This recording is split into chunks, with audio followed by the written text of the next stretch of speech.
পড়ছি রাসূল মুহাম্মদ কবিতাটি।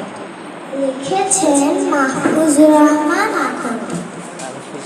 একটি আলোর নূর ছড়ালো মক্কা মদিনাতে, পাখালি সুর ছড়ালো তারার সাথে সাথে। পাহাড় নদী ফুলকলিরা তুলল সুরে তার, পাইল মানুষ পথের দিশা, গাইল সুখের গান।